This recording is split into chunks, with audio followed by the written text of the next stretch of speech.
Sahoraim Tovim. Boa tarde. Lê mais uma profecia de número 34, Isaías 53 e o Zohar. Na hora em que falam para o Mashiach sobre a enfermidade de Israel em seu exílio, e eles, os devedores, entre eles que não focam no conhecimento do seu mestre, ele levanta sua voz e chora por eles, os devedores entre eles. Como está escrito, e ele foi profanado pelos nossos crimes e ferido por nossas transgressões. Suas almas voltam e permanecem atrás dele. No jardim do Éden há um palácio, chamado Palácio dos Filhos dos Enfermos.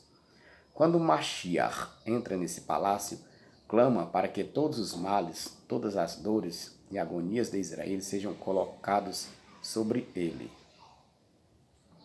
Se não fosse ele levar as enfermidades de Israel sobre si, não haveria um ser humano que pudesse suportar as agonias de Israel pelas punições da Torá, como está escrito. Certamente ele levou nossas doenças, etc. E assim fazia Rabi Elazar na terra. Notas. 1. Mashiach sofre junto com Israel devido ao seu exílio. 2. Seu choro e sofrimento, portanto, ocorrem antes de sua manifestação e não durante ela. 3. Isaías 53:5 é aplicado nesse contexto do Zohar para exemplificar as dores de Mashiach que ocorrem devido à punição severa do exílio, Galut. Convém, porém, observar que em momento algum esse sofrimento do Mashiach é visto como vicário, substitutivo ou expiatório. O Mashiach é apenas solidário às dores de seu povo. Os judeus não voltariam do seu exílio até que se arrependessem de seus pecados, e isso não se daria naturalmente pela crença em Mashiach. O retorno que deve ser aplicado tem como foco a Torá e sua prática, e não a fé neste ou naquele. Vide Deuteronômio 30, versículos 1 ao 3. 4. Nesta alegoria, o Mashiach chama sobre si todas as dores de Israel, causadas pelo seu desterro. Sofre de forma solidária com seu povo. 5. Rabi Elazar fazia da mesma forma. Sofria pelo povo de forma solidária.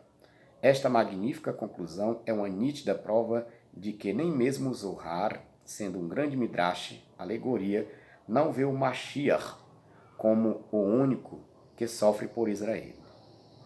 Retomamos aqui a ideia sempre presente na tradição de um servo sofredor coletivo. Todos os tzadikim justos de Israel. Assim, o Zohar não diz que Mashiach está no exílio, mas sim que Israel está. E Mashiach sofre por causa da Galut, claro, de forma metafórica, pois o próprio texto fala de um palácio que é Binar, onde Mashiach entra. Este palácio, Heichal, recebe o nome de Heichala Divinei Marim, que é o local onde residem os feridos pela Galut, exílio. E Mashiach entra ali e permanece até que seja revelado ao mundo e ponha fim ao exílio. Diz ainda o Zohar para Shava Erá, 150. Ta Hazai Knesset Israel Rahi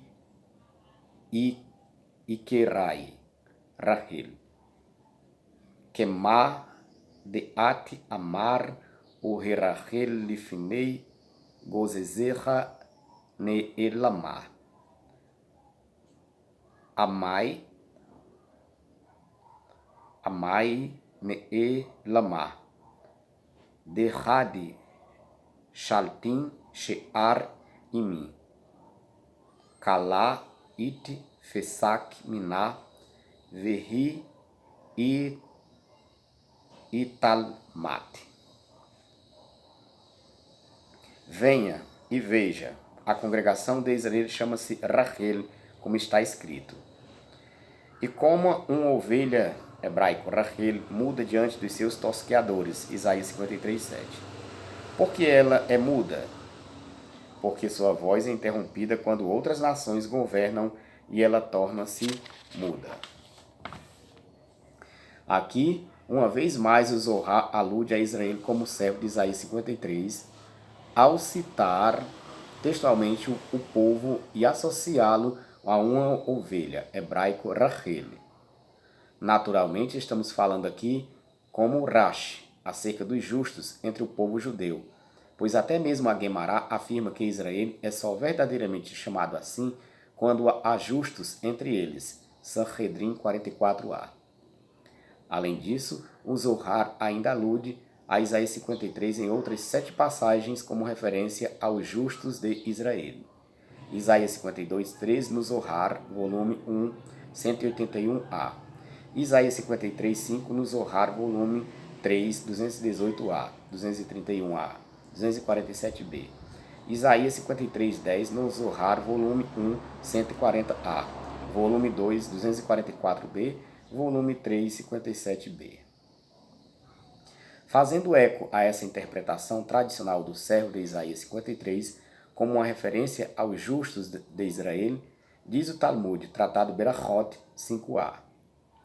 Todo aquele que de quem o santo bendito seja, se agrada, ele o aflige com sofrimentos. Como se diz, e o Eterno se agradou dele e o afligiu com enfermidades. Isaías 53, 10. Ora, pode-se pensar que isso seria assim mesmo, que ele não os recebesse com amor, mas o ensino diz, se colocar sua alma como Hasham. Isaías 53, 10. Assim como a oferta pela culpa deve ser trazida por consentimento, também os sofrimentos devem ser suportados por consentimento. E se ele os aceitar, qual é a sua recompensa? Ele verá a sua semente prolongar os seus dias, Isaías 53, 10. E mais do que isso, seu conhecimento da Torá perdurará com ele, como se diz, e o prazer do Eterno em sua mão prosperará, Isaías 53, 10. Em suma, todo aquele que sofre sem culpa, no caso específico aludido em toda a tradição devido ao exílio do povo judeu, é reconhecido como servo do Eterno, em conformidade com o que nos diz todo o contexto do livro do profeta Isaías. Uma palavra muito importante cabe exatamente neste ponto de nosso estudo derivado do grande rabino Dom Isaac Abravanel. Em uma palavra, a interpretação de Yonatan e daqueles que o seguem no mesmo parecer nunca pode ser considerada verdadeira no sentido literal, porque o personagem e a transposição da passagem como um todo não vão dar apoio a isso.